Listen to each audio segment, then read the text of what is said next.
So, how to structure a coaching session? Why is this important? Why is this something that I get asked about all the time? Well, the reason that this is important is because if you don't know how to do this, you can find yourself in a very tricky position, a very tricky situation. If you don't know exactly how to structure a coaching session, what you will find yourself doing is you will find yourself entering a coaching session improvising. And you don't want to enter a coaching session with improvisation, right? You want to enter a coaching session with a roadmap. Because even if you don't use the roadmap down to its finer details, you still have the map if you need it. It's better. There's a saying that I heard a really long time ago, and I can't remember. I'm sure this is a line from the movie Alien. I don't know why, but for some reason I've just had a flash memory of watching the movie Alien when I was very, very young with my older siblings. And I remember hearing this line, but maybe what I'm doing in classic NLP sense, maybe my internal representations are a bit mixed up and I actually heard it somewhere else. Who knows? But anyway, the line is, it's better to have it and not need it than to need it and not have it. Okay. Now let that sink in, because honestly, that is such a powerful line. And I've applied that to so many different elements of my life. So write this down, remember this line, use this line. It's better to have it and not need it than to need it and not have it. Okay. It might be a little bit of a tongue twister. It's better to have it and not need it than to need it and not have it. We can absolutely apply that line to a structure for your coaching sessions. Now, it's better to have a structure for your coaching sessions and not actually need it, because your coaching session is full of inspiration, intuition, gut instinct, and you know exactly what to do with your clients. That's preferable, right? So you've got this structure and you don't even use the structure because you're on fire. However, if you don't have the structure and you find yourself lost in the woods, that is not good. You don't want that to happen, because then you're going to be improvising, but you may not be improvising through intuition. You're not improvising through inspiration. You're not improvising through gut instinct. You're improvising because you are lost and you don't know where to go and you don't know what direction to move your client in. That is what I want to make sure we avoid at all costs. And there's one very good way of avoiding that. And that is to have a structure inside your head, a very easy to remember structure. And you know what? Even if you have it written down in front of you and you don't even need to remember it, as long as you have the structure, then you're going to be safe. Then you're not going to get lost. Think about a structure for your coaching session like a roadmap. Once again, we can use that famous line for a roadmap. It's better to have it and not need it than to need it and not have it. Now, it's better to have a roadmap and not need it because you know where you're going than to need a roadmap because you're lost and not have it. So it's always better to have it and not need it than to need it and not have it. I promise you 100% of the time. So think about a roadmap for a moment. Let's imagine that you had this roadmap, but you knew where you were going anyway. It means that you've got the safety net, but you're not using the safety net. But then what happens when you actually do need the roadmap because you find yourself lost? Then you've got the map. You don't need to worry about getting lost because you've got the map. If you do get lost, you look at the map, you find your way, bish, bash, bosh, you're all good again, right? That's fine. That's not a problem. It's exactly the same with a coaching session structure. So the reason why I'm emphasizing this so much is because I'm not saying this is absolutely 100% how you must structure your coaching sessions. I'm not saying that, because you're going to find inspiration in different places. You're going to find other things that work for you. You're going to recognize things that don't work for you. I am not saying this is the be all and the end all of how to structure a coaching session. However, what we're going to be uncovering today is an extremely effective way of structuring your coaching sessions. And if you were to structure your coaching sessions in the way that I'm about to tell you, every single session, you'll have a powerful session. So this coaching session structure that we're going to be talking about today, it's a 7-step structure. Okay. 7 steps. There's only 7 steps that you need to remember or write down and refer to in order to be able to construct your coaching sessions in such a powerful way that you will not get lost. And once again, it's important to do that because it's better to have it and not need it than to need it and not have it. And then therefore, if you get lost, you can refer back to this coaching session. You don't need it, but it's better to have it and not need it.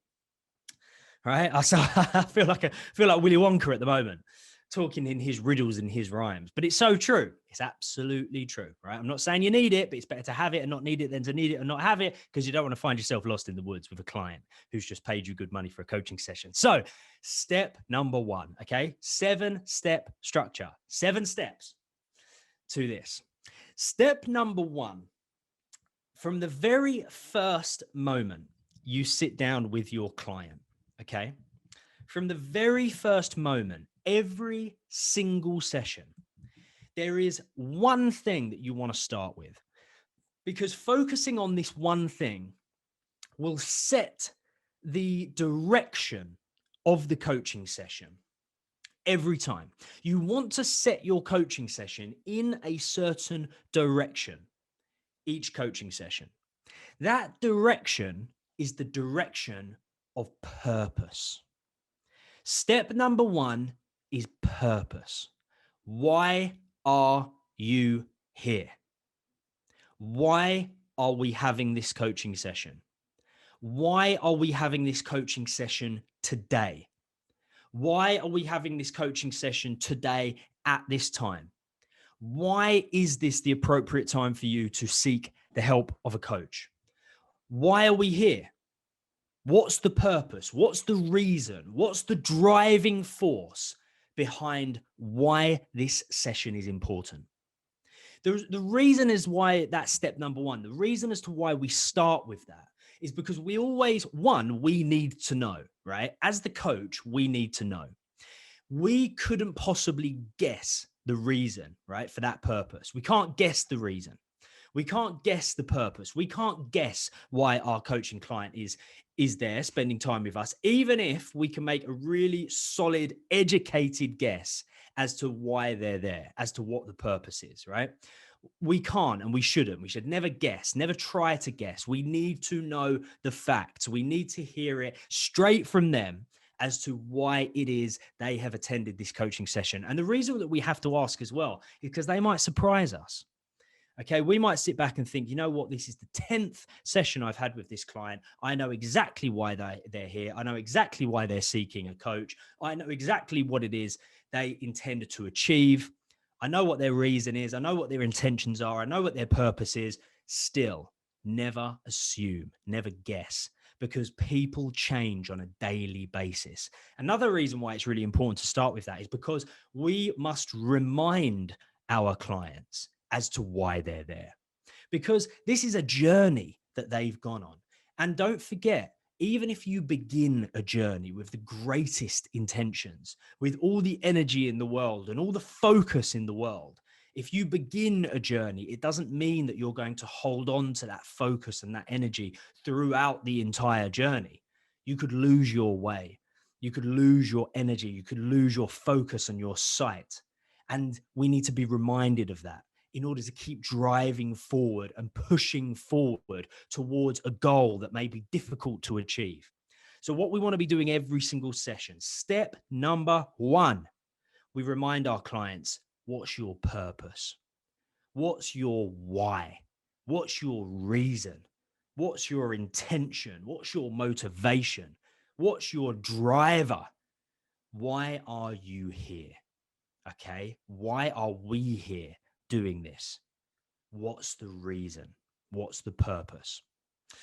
Once your client has reignited that feeling as to why they're there, they've reminded themselves why they're there. They've reminded themselves of the purpose. Once you've started the coaching session like that, and you've started your session in a very good way, by the way, by doing that, you then move on to step number 2. Step number 2 is outcome. Okay. What do you want? What do you want to achieve? Now, what do you want? As I mentioned previously, and me and Lewis have always said this, it's our favorite coaching question because it's simple, straight to the point. But it's more than that. It's more than simple. It's more than straight to the point. It's vitally important to every single coaching session without fail. Because unless you know what your client wants and unless they know what they want, you're going to be moving in a random direction. There's that analogy we always use about propping the ladder up against the right wall or the wrong wall. Unless you know what your client wants, you might be moving in a direction that does not serve them. That would be the equivalent of working very, very hard to scale and climb to the top of a ladder, only to find out that that ladder is leant up against the wrong wall because you didn't spend the time checking in the beginning whether or not it was propped up against the correct wall. That is step number 2. Finding out what your client wants. What is their outcome? What is their goal? What is the result that they're looking for? Now, this is very different to step number 1. It's very different. People might think, but they're the same things, right? What I want, why I want it. No, they're not. They're totally different. Don't forget, step number 1 is all about reason and purpose. Now, when you ask your client in step number 1, what's your purpose for being here? They may say, I'm here because I'm hurting. I'm here because I'm scared, I'm frustrated, and that's what needs to change because that's not serving me. They might say, I'm here because I want to be a better version of myself. I know I can achieve more and I want to be able to maximize my potential, right? That is why they're there. That's their purpose, right? That's their vision.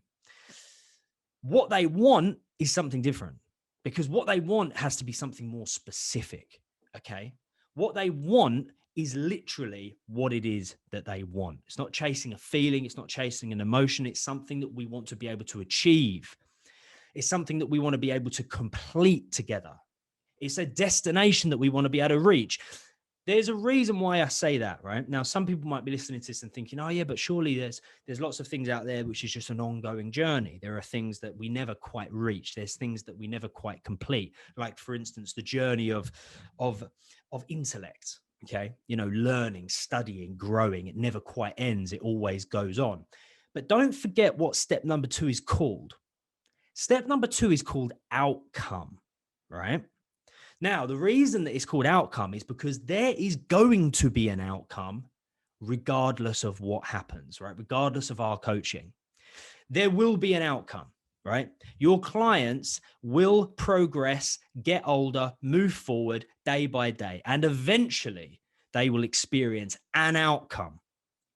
Now, the outcome that they experience may be good or it may be bad. It may be wanted or unwanted. So what we want to get them focused on is the outcome that they want, because an outcome is going to happen regardless either way. So we must have them focused in on the outcome that they desire, the outcome that they want to create, the outcome that they're looking for, the goals they want to achieve, the finish lines they want to reach, the destinations they want to get to.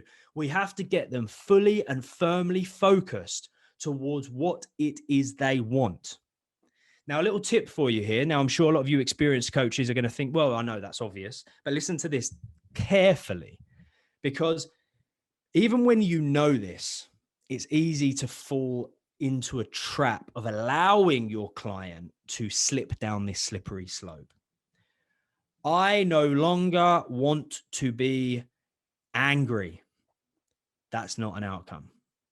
I no longer want to feel this way. I do not any longer want this devastating, abusive relationship. I no longer want to be in this job which really unfulfills me. I no longer want to weigh this much. I no longer want to go to that place. I no longer want to see that person. I no longer want to feel that way. Are not outcomes. And the reason that they're not outcomes is because they're firmly set within the negative. And we can't work with that. We cannot work with what somebody doesn't want. We can only work with what our clients do want. So we might think that we have allowed our clients to find an outcome that really empowers them, that really excites them, because they've said, well, you know what, the reason I'm here for coaching and the thing that I really want to achieve is I no longer want to be in this abusive relationship. And we might think, yes, you're empowered. I can help you do that. But what they're focused on still is what they don't want. So what we must be doing with step number 2 all the time is refocusing our clients away from what they don't want and towards what they do want. And the way in which we do that is we say to them, I hear you, I understand you, and I fully embrace and understand the fact that this is what you don't want. But what do you want? Okay, if this is what you don't want, and to help them out, another little tip, an easy way of getting there is saying, okay, if that's what you don't want, what's the opposite of that? And then what will be revealed is what they do want. So just to recap very quickly, step number 1 of your coaching session structure, you only need to remember the word purpose, because what you're doing is you're trying to find out why they are there, what's driving them to want to change. Step number 2, you only need to remember the word outcome, because this is all about what they want to achieve. What do they want? Okay, it's the best way of remembering it. What do they want? Step number 3, after you have understood their driving force as to why they're there, and you've understood what their outcome is, this is the bulk of the session. The bulk of the session is where you coach them. Okay, you know what they want, you know why they want it. This is where you use your skills, your expertise, your coaching knowledge to coach them. Okay. And you are going to do that in whatever way you coach. You're going to have your own style. You have your own techniques. You have your own tools and methods. Of course, if you have attended the Coaching Masters 12-week coaching accreditation program, if you've attended the Coaching Masters 12-week NLP practitioner program, if you've attended the Coaching Masters 12-week NLP Master Practitioner program, we know that you know exactly how to coach. We know that you know how to coach to master standard, okay? Coaching master standard at that. So everything that you've learned on those courses, the 12-week accreditation at the Coaching Masters, 12-week NLP practitioner, 12-week NLP master practitioner, step number 3 is you do that, right? You do that. We, of course, can't go into every element of coaching within this one podcast episode, but just remember step number 3 of your coaching session structure. The bulk of the session is where you coach your client. You know, you might be coaching them around how to break down limiting beliefs that hold them back, because don't forget, you now know what they want and why they want it. So that's going to be a very good place to start, isn't it? What beliefs do you hold about yourself, about people, places, and things that may be holding you back and stopping you from achieving that thing? And then coaching them around those limiting beliefs. You might use the bulk of that session to help them shift their perspective around people, places, things, help them see their situation through a different lens, help them see their situation through a different set of eyes. That, of course, is one of the key elements and benefits of a tremendous coach. You may help them increase their confidence around the desired action. They've told you what they want. They've told you why they want it. An increase of confidence around what it is they want, why they want it, and how they intend to get it would be very useful, of course. You may help them gain some clarity around a situation that might be keeping them stuck. We learn how to do all of these things, right? Especially during the Coaching Masters 12-week accreditation program and within the Coaching Masters membership as well. There's tons of training in the membership, including the Coaching Foundation, the NLP Foundation, the Business Foundation, the lessons from myself, from Lewis, from Johnny, all of the guest expert training, all of the additional courses that are in there. We teach you how to do this, right? So that might be one of the things that you do as well. You help them gain some clarity around a situation that's keeping them stuck. Maybe you help them change their emotional connection to something that's keeping them stuck. Maybe you help them change their emotional states in relation to a situation that is keeping them stuck. Maybe you help them become energized and focused and certain around their goals. Like, this podcast episode isn't about telling you what to do during the coaching element of your coaching sessions, because you know what to do, right? You know what to do. There are many podcast episodes that we've done which give an insight into what to do during those coaching moments between you and your client. And there will be many more. But what to do during step number 3 of this, what to do during your actual coaching, that's down to you. That's down to you. You know, those suggestions that I've just said, they're just some of the things that may help your client, or I should say that definitely will help your client. So that's step number 3, is the actual bulk of the session, right? It's the coaching element. So let's recap. Step number 1, you found their purpose. Why are they there? Step number 2, you discovered their outcome. What do they want? Step number 3 is coaching. The actual bulk of the session, the coaching around what it is they want and why do they want it, and helping them move forward and closer to achieving it. Step number 4, this is now starting to move way towards the end of the session. Okay. So if you think about your session as an actual timeline, right, that has a beginning and an end. Step number 1, finding their purpose, takes up a chunk of time at the beginning.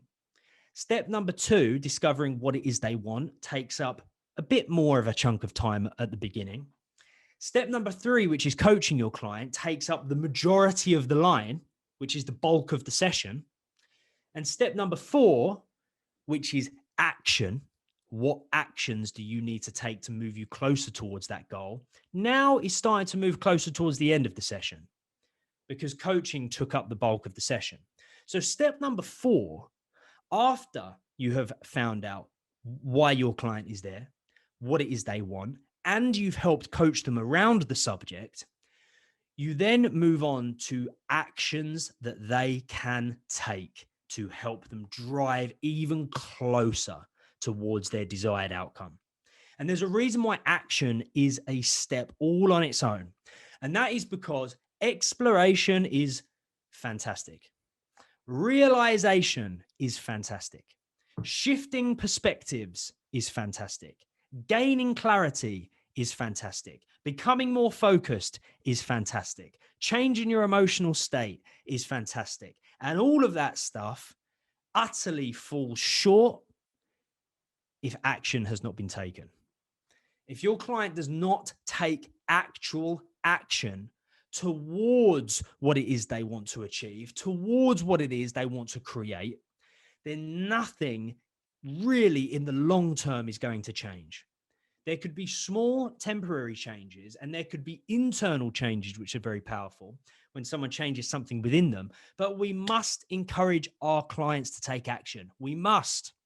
Action, action, action, action, action. The one little element of all of this stuff that people tend to avoid and tiptoe around because they actually have to do something. And yes, your clients do have to do something. They absolutely do. And this is what step number 4 is all about. It's about asking them and discussing and finding out, right, okay, now between now and next session, what can you do to help you drive closer towards what it is you want? Now, they should be a lot more open to the idea of taking action because of step number 3, because you've helped coach them around the thing that is keeping them stuck.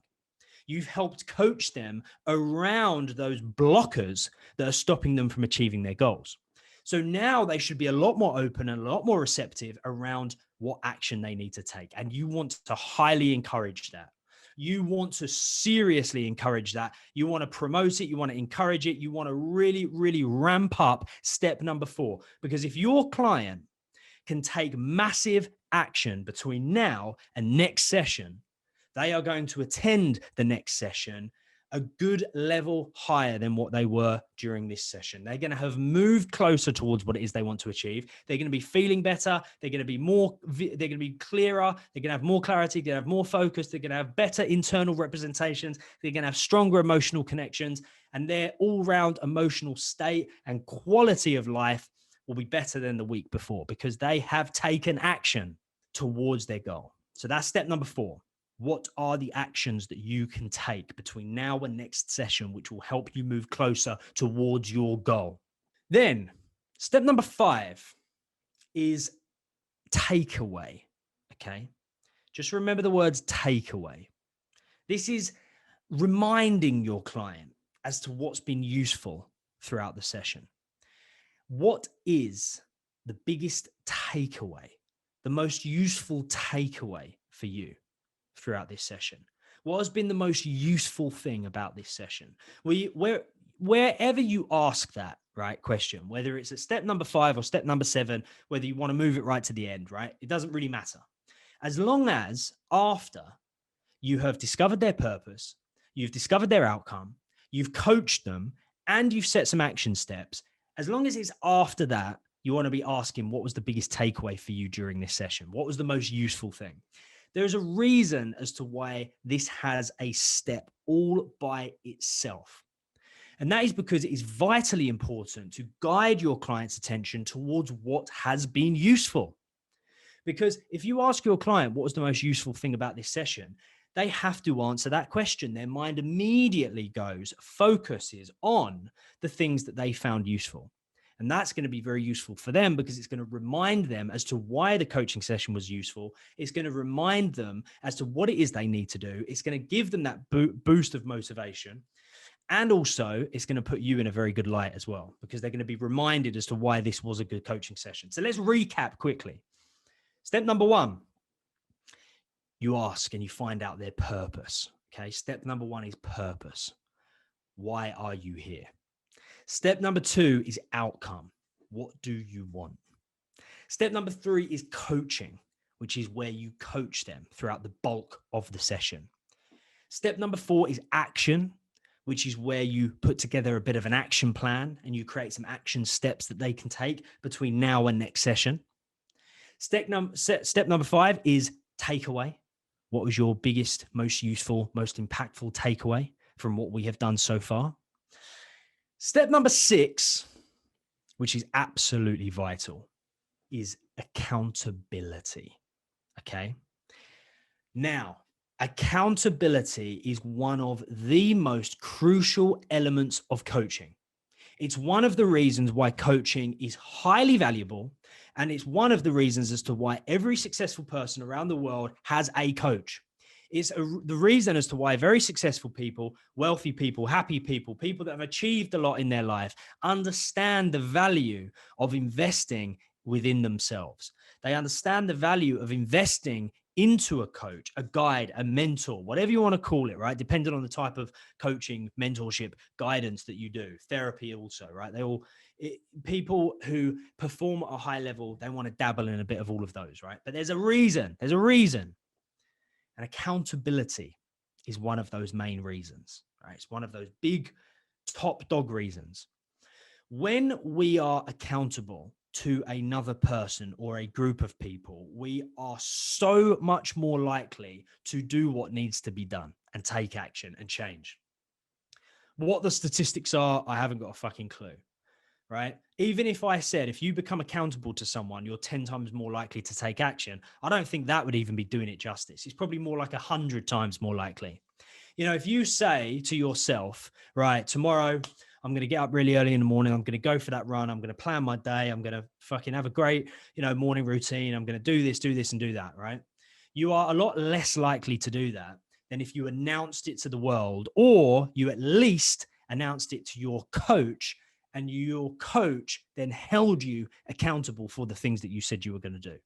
Because as soon as we become accountable to another person, that we have this innate driving force, which pushes us towards doing the thing that we said we were going to do, because we're not only going to let ourselves down, we're going to let down somebody else, which means more to us because of protecting our reputation, because of protecting our pride, and all around just not wanting to be a fucking letdown, right?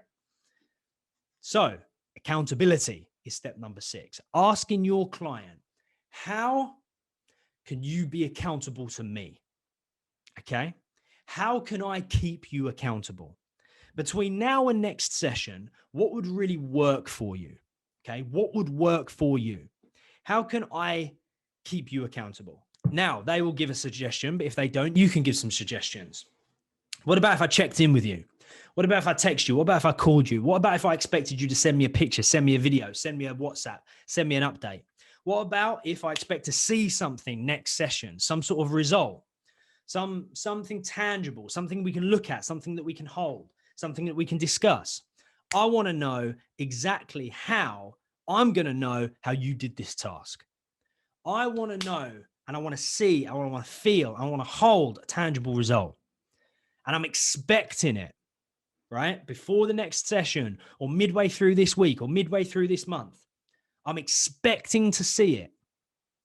And as soon as your coach then expects to see the result, to see the progress, to witness the task at hand, then your client has become accountable to you. Then they're thinking, oh shit, I better do it. Fine. Or they might be thinking, yes, okay, right, brilliant. I can't wait to do it because I'm going to show him or show her that it can be done. Whatever. Accountability comes in all forms, right?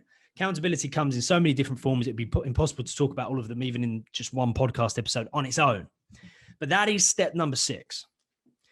That is step number 6 within the perfect coaching session structure. Holding your client accountable right there towards the end of the session. How can you be accountable to me? How can I keep you accountable? In whatever way you want to ask it. Let them tell you if they can, because that's going to be the thing that drives them. Step number 7, the final step, the last step, the thing that you end every single coaching session with, every coaching session, you set the task. Homework, if you want to call it fucking homework. Who knows, right? I'm sure homework has a lot of negative connotations to a lot of people, right? I'm sure it does. But anyway, you don't have to call it homework. Call it a task, right? It's something that needs to be done. Now, don't forget, in step number 4, they've already told you what is some action that they could take to help them drive closer towards their goal. Don't forget, in step number 6, they already told you a way in which you can keep them accountable. So they've already given you the answer to step number 7, right? We don't need to find out the answer to step number 7. We know the answer to step number 7. We know what tasks are going to be very useful for them to do. They've already told you this is an action step that I can take to move closer towards my goal. And this is a way that you can keep me accountable. That is what you do in step number 7. You set the task, but you set it in stone.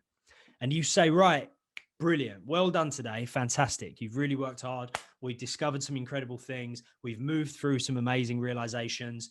And you know what? Between now and next session, this is exactly what I want you to do. And you relay the action steps that they said they would find useful. You relay the steps of accountability that they have told you about in step number 6, and you set the task between now and next session. You must do it. You must. You're going to be doing them no favors whatsoever by not setting them the task, by not keeping them accountable, by not looking at action steps. You're not going to be doing them a favor whatsoever if all you do is coach them. Okay? Because what you're going to do there, this is what a lot of inexperienced coaches do. When they enter the coaching sessions without a structure like this, without a roadmap, without a plan, they may be doing some of the best coaching in the world. And you know what? It's going to have a positive effect, but it's not quite going to have that impact that you need to be able to create long-lasting change. Now, you may be helping your client create realizations, shift their perspective, change their emotional state, but then that can burn out, that can change. They can find themselves almost like an elasticity. They can find themselves slowly molding back into the shape that they were before. The way that we get our clients to hold a new shape is via action and tasks, and actually going out and doing something tangible to solidify the new beliefs that they've created, to solidify the new realizations, the new shifts in perspective, the new emotional states. And if anyone ever tries to tiptoe away from the power of action, they can't be bothered. I promise you, they cannot be bothered, right? They're trying to avoid it. They're trying to talk their way out of it. They're fearful. They're avoidant. They just can't be asked, right? We must fight against that. We have to fight against it, because taking action off the back of the realizations that you've created in step number 3 will absolutely solidify the changes that your clients have made. Before I recap the 7 steps, I just want to remind everybody as to why it's important that we have these 7 steps. I want to remind everybody why it's important that we have this structure. And it's important that we have the structure because it's better to have it and not need it than to need it and not have it. All right. Okay. Now you might have a coaching structure that works for you and you might be getting incredible results, and I'm sure you are. And I fucking love that. That's amazing. Well done, because you're changing the world. You're genuinely wanting to help people. You're not just saying it, you're doing it, and you're applying it to your own life as well, which is an absolute must. It's an absolute must. Don't be one of those coaches that talk about coaching techniques, that preach them to other people and don't apply them to your own life. Make sure you apply them to your own life, because they work, right? They actually work. What we do is great. It actually works. So anyway, you may be getting incredible results with your clients, and I hope you are, and I'm sure you are. Well done. And that might be with a coaching structure that's different to this, because don't forget, this isn't the only way of doing it. This isn't the way, right? It's not fully set in stone. This is a way of doing it that really works. This is a way of structuring your coaching sessions that I have yielded tremendous results from. And that's why I give it to you, because it's the way that I structure my coaching sessions. And I've become one of the coaching masters. I get excellent results with my clients. I structure a coaching session in this way. So there's a reason as to why it's really important that we have it, is because even if you're getting excellent results at the moment, it's good to have this in the back of your mind, because if you do ever get lost, you can just refer to the structure. Also, if you're feeling completely lost from the outset and you're improvising from the very beginning, then it's even better that you have this structure, because now you don't need to improvise whatsoever. You have a firm road map that is going to take you from where you are at the very beginning to the end, and that end destination is a powerful result for your client. So let's just recap as we finish off this episode of the Coaching Masters podcast.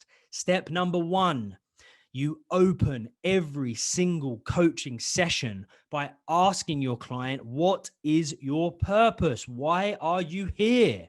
What's your driver? What's your motivator? What's your reason? What's your why? What's that thing that's driving you forward and has made you get to a stage in your life where you're like, no more. I'm hiring a coach. I have to. Then step number 2, after you've found out what their reason is, you discover what it is they want. Okay, what do you want? What's your goal? What's your outcome? Then step number 3, which is the bulk of the coaching session, is where you coach your client in whatever way you do it, whatever style you have, whatever methodology you use, whatever questions, whatever techniques, whatever methods, whatever frameworks. You might be helping them break down a limiting belief. You might be helping them gain some clarity. You might be helping them focus. You might be helping them change their emotional state. Whatever it is, you coach them. That's step number 3. Step number 4, you then look at some action steps that they can take to help drive them forward and move them forward closer towards their goals. Then step number 5, you ask them, what was the most useful thing about this session? What's your biggest takeaway? What's your most powerful takeaway? What was the one thing that you learned, which is irreplaceable, that will change your life forever? Step number 6 is all about accountability. How can I keep you accountable? How can you be accountable to me over this next week or 2 weeks or however long it is before you have your next session? I want to know, because I'm going to be checking up on you. You better believe it. Step number 7, tasks. Okay, in that case, I know what action steps are going to be useful for you. I know how I can keep you accountable, and now I'm going to set it in stone. This is what you're going to do, and this is how you're going to let me know that you've done it before next session. Do that, ladies and gentlemen, every single coaching session, and I promise you will be yielding tremendous results, powerful results for all of your clients, because you have a structure, and that structure works. And I can say that from experience.